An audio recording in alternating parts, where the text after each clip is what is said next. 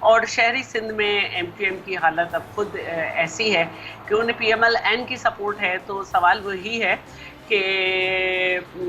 ہمارے اوپر تو مصیبت بہت تھی اور بھٹو صاحب کے بعد سے ہمارا کبھی پنجاب میں ہماری گورنمنٹ نہیں بنی, لیکن سندھ میں نیشنل اسمبلی میں اور پروونشل اسمبلی میں 15 سال میں کیا صورتحال ہے جب سے پیپلز پارٹی کی گورنمنٹ ہے اس میں پی ایم ایل این کی, اور جو اس وقت پی ایم ایل این کے اندر معاملات ہوئے ہیں, جو آرگنائزیشن سیٹ اپ آیا ہے, اس سے الگ پی ایم ایل این کو بڑا مسئلہ رہے گا سندھ میں, کیونکہ سندھ میں بہت سینئر لوگ ہیں جنہوں نے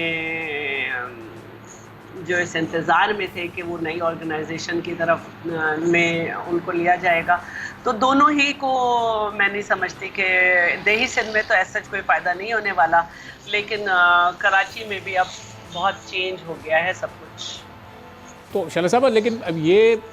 بلاول صاحب نے جو کہا کہ دونوں کو نقصان ہوگا, اگر فائدہ نہیں ہوتا تو نقصان تو دونوں کا کوئی نہیں ہے. یہ کتنا فرق پاکستان پیپلز پارٹی کو پہنچا سکیں گے؟ یہ 19-20 کا فرق ہوگا یا یہ کوئی ایسا فرق ہوگا کہ ہم اس کو کہہ سکتے ہیں کہ بڑا کوئی فرق نہیں ہوگا, کوئی بھی فرق نہیں ہوگا, کوئی بھی فرق نہیں ہوگا.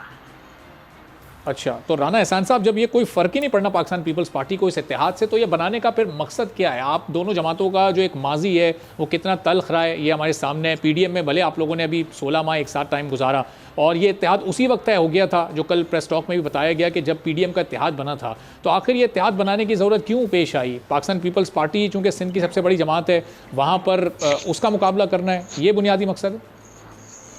بسم اللہ الرحمن الرحیم. دیکھیں, اس کی بڑی لاجیکل وجوہات ہیں, وہ جو میں ابھی آپ کو ایکسپلین کرتا ہوں. نمبر 1, دیکھیں, ایم کیو ایم اور ہمارا وزارت عظمیٰ کا مقابلہ نہیں ہے.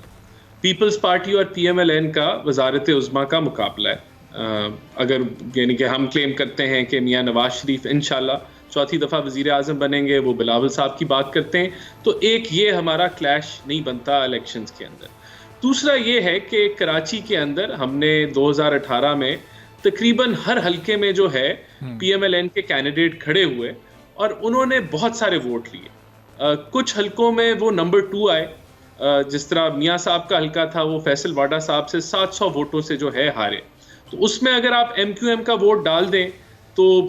وہ seat P M L N نکال لیتی ہے. اور اسی طرح کچھ سیٹیں کراچی کے اندر ایسی ہیں کہ جہاں آپ ایم کیو ایم کا جو کینڈیڈیٹ ہے وہ نمبر 2 آیا اور اس میں پی ایم ایل این کے ووٹ ڈال دیں تو وہ نمبر 1 ہو جاتے ہیں. تو اس کا مطلب ہے کہ ہمارے پاس اگر آپ کراچی کی سٹڈی کریں الیکشن کے نتائج کو دیکھ کے, تو کچھ ایسے حلقے ہیں جہاں P M L N strong ہے